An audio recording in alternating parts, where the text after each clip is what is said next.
ಉಡುಪಿ ಮತ್ತು ಮಂಗಳೂರು ಕಡೆ ಸಂಚರಿಸುವಂತಹ ಖಾಸಗಿ ಎಕ್ಸ್‌ಪ್ರೆಸ್ ಬಸ್ಗಳ ಟೈಮಿಂಗ್ಸ್ ವಿಚಾರ ಮತ್ತೊಮ್ಮೆ ಮಿತಿ ಮೀರಿದ್ದು, ತುಂಬಿದ ಪ್ರಯಾಣಿಕರಿದ್ದಾಗಲೇ ಬಸ್ಗಳನ್ನು ಉದ್ದೇಶಪೂರ್ವಕವಾಗಿ ಡಿಕ್ಕಿ ಹೊಡೆಸಿ ರಸ್ತೆಯನ್ನು ತಡೆದು ಸಾರ್ವಜನಿಕರಲ್ಲಿ ಆತಂಕ ಉಂಟು ಮಾಡಿದ ಭೀಕರ ಘಟನೆ ಸೋಮವಾರದಂದು ಬೆಳಿಗ್ಗೆ ಕಾಪು ಬಸ್ ನಿಲ್ದಾಣದ ಸರ್ವಿಸ್ ರಸ್ತೆಯಲ್ಲಿ ಸಂಭವಿಸಿದೆ. ಉಡುಪಿಯಿಂದ ಮಂಗಳೂರಿಗೆ ಹೊರಟಿದ್ದ ಸಂದೇಶ್ ಟ್ರಾವೆಲ್ಸ್ ಹಾಗೂ ಆನಂದ್ ಟ್ರಾವೆಲ್ಸ್ ಬಸ್ಗಳ ಚಾಲಕರು ಮತ್ತು ನಿರ್ವಾಹಕರ ನಡುವೆ ಟೈಮಿಂಗ್ಸ್ ವಿಚಾರವಾಗಿ ಉದ್ಯಾವರದಿಂದಲೇ ಜಗಳ ಆರಂಭವಾಗಿತ್ತು.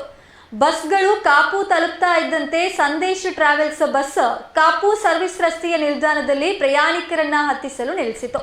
ಈ ವೇಳೆ ಹಿಂದೆ ಬಂದ ಆನಂದ್ ಟ್ರಾವೆಲ್ಸ್ ಬಸ್ ಚಾಲಕ ಆಕ್ರೋಶದಿಂದ ನೇರವಾಗಿ ಸಂದೇಶ್ ಬಸ್ನ ಬಲಭಾಗಕ್ಕೆ ಹಿಂಬದಿಯಿಂದ ಬಂದು ಡಿಕ್ಕಿಯನ್ನ ಹೊಡೆದಿದ್ದಾನೆ. ಡಿಕ್ಕಿಯ ರಭಸಕ್ಕೆ 2 ಬಸ್ಗಳಲ್ಲಿದ್ದ ಪ್ರಯಾಣಿಕರು ತೀವ್ರ ಆತಂಕಕ್ಕೊಳಗಾಗಿ ಬೊಬ್ಬೆಯನ್ನ ಹೊಡೆದಿದ್ದಾರೆ.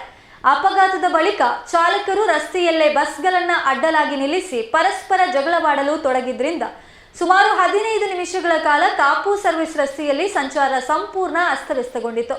ಸಾರ್ವಜನಿಕರು ಹಾಗೂ ಆಟೋ ಚಾಲಕರು ಎಷ್ಟೇ ವಿನಂತಿಸಿದ್ರೂ ಬಸ್ಗಳನ್ನು ತೆರವುಗೊಳಿಸಲು ಚಾಲಕರು ನಿರಾಕರಿಸಿದ್ರು.